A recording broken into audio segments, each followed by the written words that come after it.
Hello, everyone. Welcome to our weekly podcast. Going to have a really fun, interesting show today. We have two very, very good people, not only very good at what they do, but very good in general. We've got Kathy and we've got Ben. And it's interesting because Kathy is with the Capital Program, but she sends all her merchants to Ben, who has green payment. And you know, in days like these, when everybody's jumping off of high buildings for no reason whatsoever, because of tariffs, they apparently have forgotten about high gas prices and the housing meltdown and cash for clunkers. We really strive for simplicity and clarity. And I think these two folks, besides being very pleasant and upbeat, are going to bring a lot of clarity to what we're talking about. So without further ado, Kathy first, ladies first, of course, and then Ben. Tell us a little bit about yourself, what you've been doing, what your company does, and why you're having so much fun working with Ben. Absolutely. So first of all, thank you all for having Ben and myself on. I'll just do I think it's important to do just a quick background. So I started in the auto industry, as Gary and I have stated, that we've known each other for over 25 years. We met when we were 10, keep that in mind. By the way, we're not going to run a background on camera with Gary. That could result in the constables being called, and that wouldn't be good. Okay. So I started in the auto industry, and most of my career, early career, was in the auto industry. And then I have family members that were in the merchant service business. So I started to go in that direction. And the reason I bring that up is because Ben and I have been focusing on the vertical of the automobile industry. And with that, it's important to know that not only the merchant service aspect, but I know the ins and outs of dealerships. I've worked for the big banks as a VP of auto and direct lending. So I've worked with the dealer principals to the F&I managers, you know, the whole gamut. So when we bring our product in, I understand the ins and outs of the dealerships. Hold on. We Yes. want to note that and compliment you, because I'm a former dealer, and every GM will tell you how frustrating it is when you have a question and you realize you're dealing with somebody reading off a script. And if there's the slightest deviation, you might as well be talking a foreign language. So we're dealing with somebody within the industry that's trying to help the industry rather than an outsider. This was their last job before they go to the car wash. Yes. Yeah, there's no car wash here. Larkin, stop interrupting her. She's on a roll. Go ahead, Kathy. But with that said, so Ben's program has, which is why I love Ben's program, is that we get to go in and we get to we're flexible. We don't tell the dealers what they need. We offer them choices. We learn about what their needs are, and then we go in and we have solutions, various solutions. And one of the products that Ben may talk about today is called Dealer Genie. And what that does is we can customize everything within that particular dealership. So we can not only save dealers money, but we also can save them time. And it's just a nice combination to be able to go in and offer. What exactly do you do and does Ben do? Because so far, I'm not quite sure, and I'm not being difficult. I want everyone to have the clarity of this is what these nice folks do, because we know you're good at it, but what is it? What do you do? So what I do is I meet with the dealers or a merchant, and I sit down. I learn about what their needs are, how they're processing, and how I can improve that. Then I offer to them a solution for that. They then say yes. Then I send that business, the application, over to Ben for green payments to process. And then we board that business on to our group. And then basically Ben's company and myself, we service that account throughout. You guys, dealers, we know that they've been talking, they hate taking down payments on car sales. But sometimes they're forced to take down payments. So this is the niche. You guys are going to help us learn a little bit more, but it's the cost savings of what the dealer is paying currently for that transaction. You guys come in and save the dealer money on those day in and day out transactions. Is that it?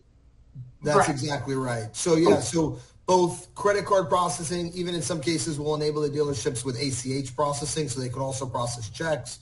To us, it's really about helping them operate as efficiently as possible. But to answer your question, Larry, it's credit card processing is really our core business. So our core is, Visa, MasterCard, Discover, Amex, those transactions, we're helping process those for the dealerships. Awesome, awesome. It's interesting, Ben. Gary has probably more contacts in the state of Connecticut than the governor.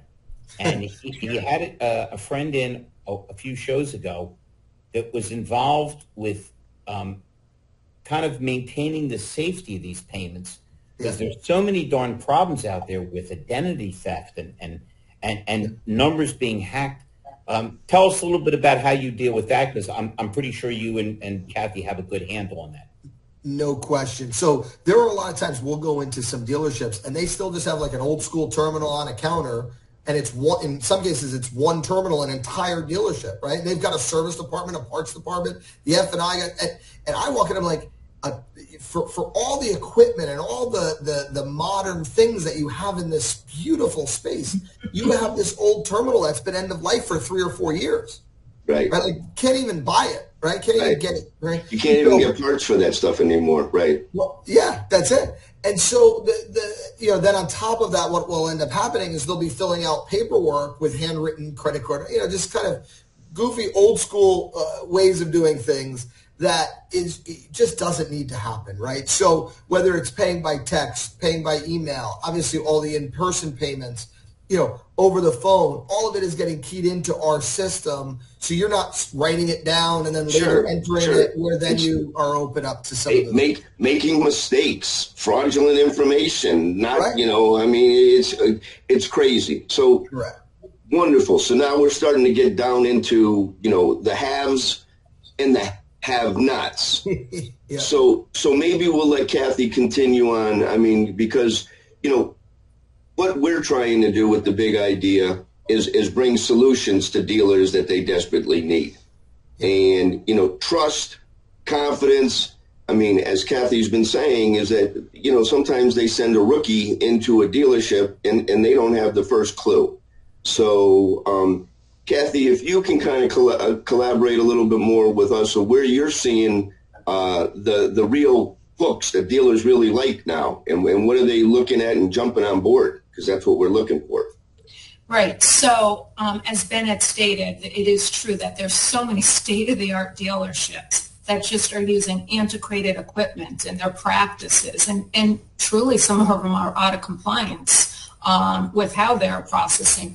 So the first thing that we do is just learn about their business and how we can make those improvements. And the nice thing is, like I had said earlier, we have all kinds of solutions for them. So we can do wireless terminals, we can do, software virtual terminals, and the Dealer Genie allows, which is a payment solution, which is specific to the auto industry. We can customize that for them. And I say this with all love and respect, but Gary and I know firsthand that comptrollers, usually when you go in the office, they're miserable, and for a reason.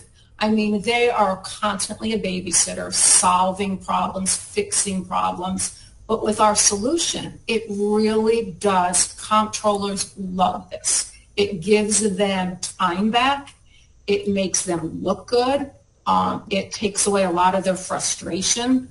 So it's things of that nature that, and also they have MIG, right? Local representation. But Ben's company, which has 24/7 U.S. customer service. So we all know, Gary, in this business, your customer service is your availability, right? If you're not available, there's no customer service. So I might be just a little OCD, so I might have my phone might just like, No, that's called a good rep. That's called a good rep that when you need somebody, they're there. That's what I call. 8:30 this morning, I get a text. Are you available for a call? I don't even respond. I'm like, yep, what do you need? And when I was in banking, I'd have dealers call me and they're like, hey, can you step in? And I'm like walking into the dealership. Yeah. So, hey, Kat, have you come up with the same level of frustration that I have? I answer my phone all times of the day and night. Everybody knows. A lot of guys promote me saying, this guy actually answers his phone. Isn't it astonishing that everybody we know, everybody has a cell phone and you can't get anybody on the phone? It's just frightening how the whole concept of servicing people in contact. I talk about with Gary all the time. You go to a restaurant, you see 4 people, and they're all on their phones together. Why'd they even bother going out together? They're not talking to each other. It's awful. But to that point, I learned I'm still in touch with my boss of 33 years ago, who to me is just an absolute legend in this business. But I learned so much from him. And I mean, he is in touch with all of the clients that he had, which I'm not going to name drop, but are just huge clients all these years. And it's because of the relationship he built. It's the customer service. It's caring, right? It's like, I don't need to go in and talk about me. I want to know everything about you, because the more I know about you, the more I can help you. And my old boss would be with 2 phones in his hands at once. So work ethic, and I think Gary had said earlier, integrity and really caring. Like, and the end of the day, I want to do right by everyone. Everyone. The problem, one of the problems we have in life, but particularly in our business, is so many people aren't focused on the fact that it isn't about the deal. It's about all the deals that come after that deal, because you treated that person so well. So true, Larry. Yeah. I have a question for, it's kind of on both spectrums. I'll do the first one for Kathleen, throw you a softball, but then you're going to get it. So anyway, what's an example of a no-brainer for you? In other words, what's a deal that you're looking for that you go, yeah, this is easy? And on the other spectrum, for Ben, what's an example of one you wouldn't touch, even if it's brought to you by Kathleen, as they're like, no. So give me an example of those two kind of, and the gap in the middle is, the work. For sure. Yeah, so I would say that really the no-brainers are anyone who's processing and wants to improve how they're processing.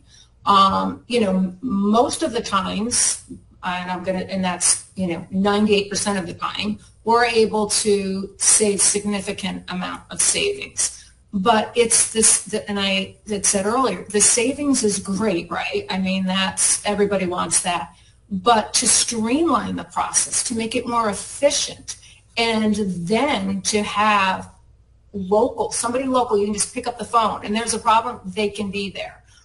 So really the no-brainers are almost all of them. If they're in business and they're collecting credit cards, and they're using credit cards to handle transactions, whether it's in the service department, whether it's in the parts department, or whether it's a down payment, anything, it's obviously a lower number than what they're paying, but the efficiencies, and we haven't even stepped into compliance.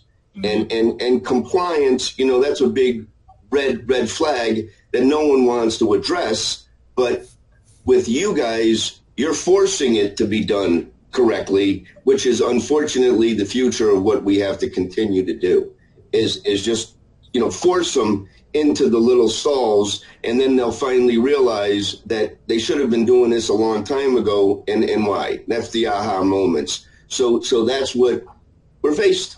So, sure. I mean, we also make it so easy for them to do it the right way, right? I think the challenge is, if you just have a countertop terminal, and to kind of piggyback on Kathy's answer on your question, Mike, that countertop terminal dealership is the easy slam dunk, because the reality is for the controller being able, and the entire accounting team, whoever's reviewing numbers, even management level, service director, parts director, anyone that's reviewing batches and transactions, the fact that they can log in and online, pull that data down and, we need to actually refund someone, jump right in, press a button and do it.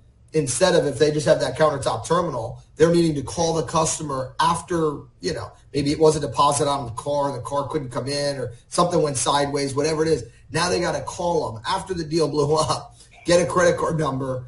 And, it's just more friction in a process that shouldn't need it, right? It's bad for the salesperson or F&I or whoever's dealing with it. And so that's, I think, it opens up fraud. It opens up fraud.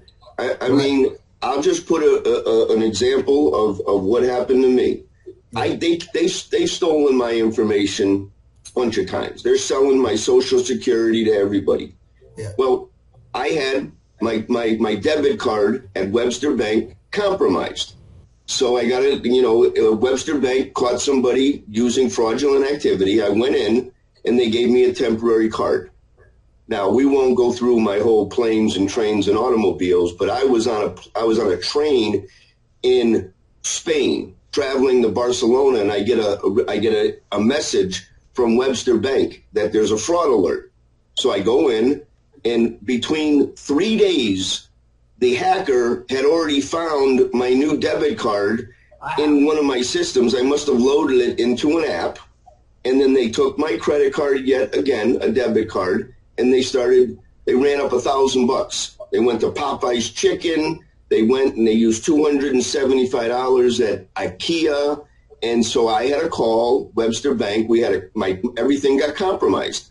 So now, as much as I want to be protected, I think they're in my computer. So they're hiding and they're waiting for you to do it. So we haven't even touched compliance. And that's what you guys, you have to. You can't let credit card numbers out there. You can't let that machine. I love seeing the machine sitting on the counter, and you got the lady who's doing billing, and she's doing other things. Oh, we got a deposit. You got to stop.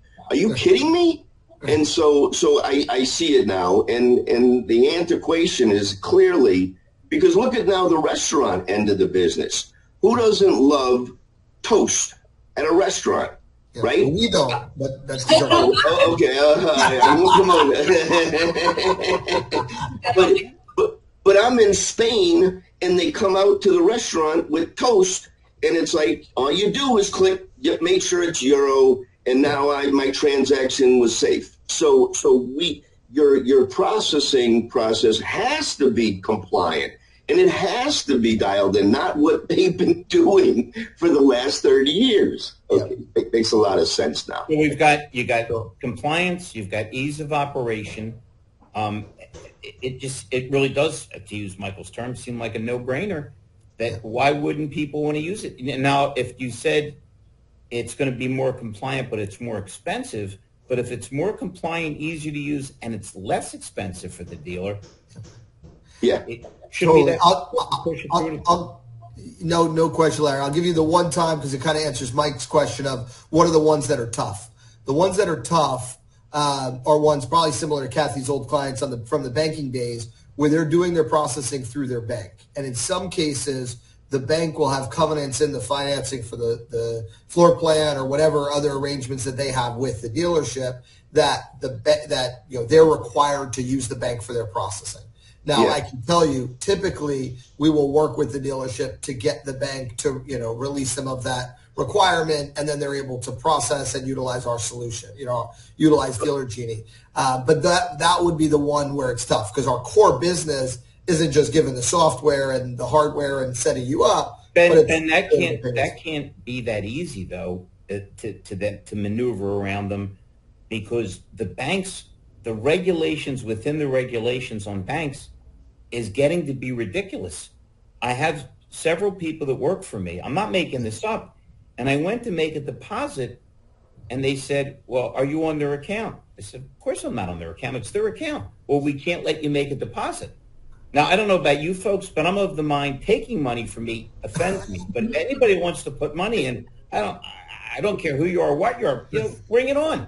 The more the merrier. But so it's not like banks are that easy to deal with in the sense that even if they're nice and pleasant, their regulations have regulations, and they're all scared to death that if they don't follow step by step, they put themselves, not to mention the customers and the bank, in jeopardy. For sure. So we usually would go through a process. We'll provide basically documentation that, and work with the dealership to get that and their bank, whatever, to have that release. So it's definitely not something where it's happening overnight, right? But it's something we work with them to say, hey, this solution is not just payments, right? So you may be giving them a terminal on a counter, but you're just not giving them the solution they need, and you're holding back your client. And look, they're your client in many other ways. You're making money in many other ways with them.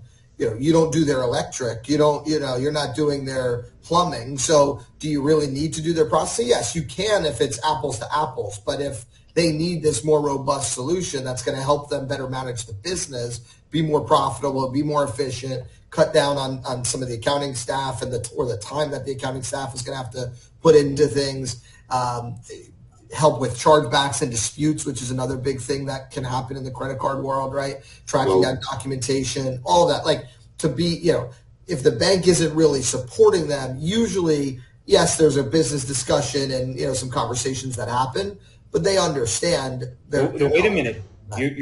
I'm on your side. You're understating that, because not quite as severely as my friend, Mr. Stillman, but like everybody that has multiple bank accounts and multiple businesses, occasionally somebody hacks me. And here's the scary thing. I call these various banks. I'm going to say this and you're all going to nod your head, but it's so foolish, and say, I'd like to stop this. Oh, you can't stop. We can only look at it after it's been processed. Oh, this is like the cops coming in saying they're robbing the bank. Well, wait till after they rob it, and then we'll see if we can track them down. Yeah, that is true. That is true. Vicious if your whole thing is let's investigate the fraud once it's officially a fraud and once the money's officially been removed from somebody's account. Yeah, no, that is true. And look, the good part, and it's part of why I always will encourage people, even on a personal side, to use credit cards, because at the end of the day, there is a time period. Yes, it's still frustrating. It goes against your credit card balance. Maybe if it's a debit card, and obviously it's money that came out. But especially on a credit card, debit card, sometimes take an extra day or two to get credited. But on a credit card, it's almost instantaneous. You call, they're crediting you back, and that available limit's there again, and you're not getting charged interest. So, but that's your trusted partner. I mean, that's the thing. For the years, now we can look at. We used to look at banks as our trusted partners, right? Yeah. And so some banks are still good, and some banks aren't. But the ones that we need to trust are the people that are transferring the money. And with the FTC and all the compliance, that everybody forgets that the FTC, they're putting in is that you have to have solutions when the information's at still, when it's in transfer, and when it's post. And so everyone thinks, well, the money's out. No, it's not done with that. So and all the regulations and everything like that, and privacy. So it is really important for the credit card processing in these dealerships to have their act together, because right now, if there's a gap contract or a service contract and the customer wants their money back and the dealerships don't process it in a timely manner, well, they're getting they're not just getting yelled at, they're getting fined. I mean, with all these things, so it closes another big open gap where they can get defrauded if they don't have their credit card processing under control with a system that checks and balances. No different than the F&I banking. So, Kathy, that makes it even more why how this is, because they're not getting funded. It's not, we'll get you the insurance card. They're not getting, no. You better get this stuff right the first time, because once you have a problem, you don't want to go through that all over again. So it's do it right the first time. So you guys just fall right into everything that we're talking about. You do it right the first time. You don't have to worry about the comebacks. You don't have to worry about it. So terrific. I'm glad that we've gotten you and Ben on here so we can learn. And now I know that between Kathy and I, There's a lot of dealers out there that know us, have seen us, and they know that they may not like what they hear out of me, but they certainly appreciate the benefit that they get when they get Kathy. Because Kathy says yes to everybody, and I say no to everybody. So it'll hopefully balance out. So if this was a cop show, she'd be the good cop and you'd be the bad cop. Do I have that correctly? About that, but I'll take it. I think I play that role pretty good, and I need to bring in more soft and nice cops and nice people like Mike Larkin and Larry Feldman. Well, she did say that she's saying the good, the bad, the ugly. I just wonder where the good, the bad went, because it's just ugly now. Yeah, so how do we or somebody get in touch with you guys? So the best way to get in touch with me is either by my email, which is C, and then my last name, Dendis, at capital, CAPITAL, bankcard.com, or my phone number, 860-306-3742, which text, call. Yeah. We'll get those when we post that. We'll make sure that you guys will.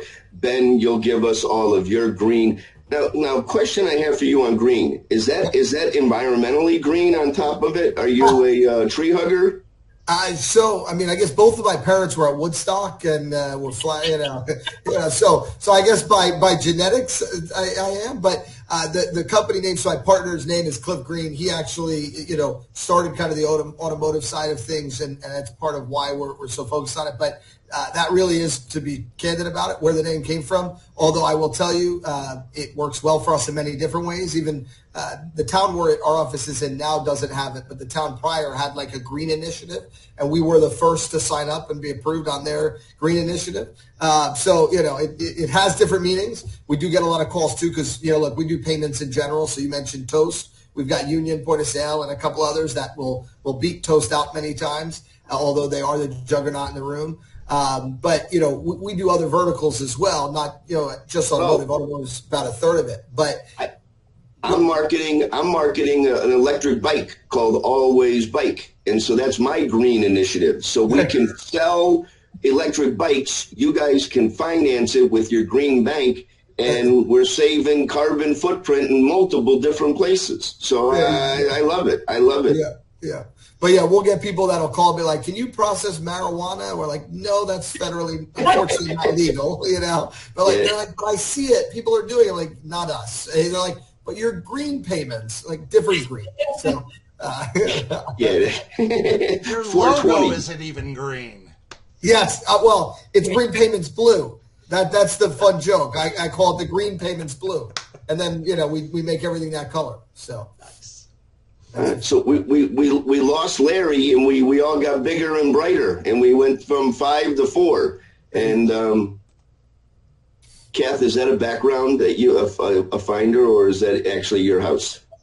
No, it is a finder. I wanted my house, but I didn't have time to change it. So it looks. I was going to say I like it a lot. I hope you like my showroom floor. I love your showroom floor. I want to comment on something that Ben said earlier, though, about when the tough ones are if the merchant or dealerships are with a bank. And from my banking, there you are. Welcome back. Welcome back. From my banking experience. They call it the sticky effect, where they want every aspect of your business, right? Even when they're not good at it. And they do that intentionally so that when one area starts raising rates or fees, et cetera, and the dealership or the merchant or the client starts getting frustrated, it's really hard to start moving everything over. If it's just your business checking account, easy to switch. But when you have everything with that bank, and that's their motive, is to get everything, even if they're not good at it. And many banks don't excel in the merchant service aspect of it. And it's been said, they have one solution, and that's it. Kathy, wouldn't that be not learning the lesson of CDK, where dealerships found when they're dependent on one thing, and CDK is a very competent company, but when you're dependent on one thing, you're basically out of business. Well, and I can name names. I mean, let's face it, Ally is just another shift of GM, and they, as you said, they want it all. They want the service contracts. They want every penny that comes through. And we're all seeing is that OEM and dealers aren't always having the best relationships, and they miss. And it's no different with their software. Mike and I, they're using lead software that they have to buy from this one company, and they're sharing that lead with 8 or 9 other dealerships in that same market. And why would you continue to do business with them where you can just go and build your own platform and create your own funnel and create your own first-party leads? So we are watching a lot of the big boys and girls getting skinned, and the Davids and are winning again. So that's great, because this is where we're all, I would say, a bunch of Davids, and we're trying to knock out the Goliaths that are having control on these dealerships using frivolous software and antiquated systems. It's why you've got to embrace the diversity of different facilities to do what you're doing. I mean, listen, I can remember dealers that didn't, I don't want these used cars, I'm going to wholesale them all. It's too much of a headache. Crazy as that sounds. Yeah. I know people that quit the business when leasing came into vogue. It's too complicated for me. Mike likes it when I quote my hero, Ben Franklin. I do it every show because it's true. When you're finished changing, you're finished. Darwin's law all revolved around the adaptability of certain species. The more you can adapt, the more you can turn on a dime, the better you are. Right now, there's people going, tariffs, I'm closing my business. And then there's people going, this is the best thing that ever happened. We can have a pre-tariff sale. Look at the instant, attention we're going to generate. Mm-hmm. Absolutely. Well, I know that we are got another tape coming up at 3:00. But I think that we covered tremendous ground. I will let everybody know that Kathy and Ben and I will be collaborating to bring their services to market. Connecticut, Kathy and I have a big presence, and we're going to share some dealers that we know, and we're going to try to help dealers make some more money by saving on their expenses, and hopefully Kathy getting in there, and then I get in there, and we can help them streamline their selling systems and get them selling more cars, because we got a wonderful promoter, Mike Larkin, knows how to get leads. And so we're here to bring it on, to help. Boots on the ground in Connecticut. We'll Zoom with anybody. So I look forward to talking more with you guys. Mike? Ben and Kathy, thank you so much for joining us. It was a pleasure having you on. We'll see you soon. And I know Gary and Mike will be working with you, which means we'll probably cross paths also. I would. Thank you for having us. Thank you. Appreciate the time. Thanks, Larry. Thanks, Gary. Thanks. Everybody stay healthy. We'll see you soon. Yeah, absolutely. Guys. Take it easy. Yeah. Bye-bye. Awesome job. Thank you. She did great. Yeah. Oh, yeah.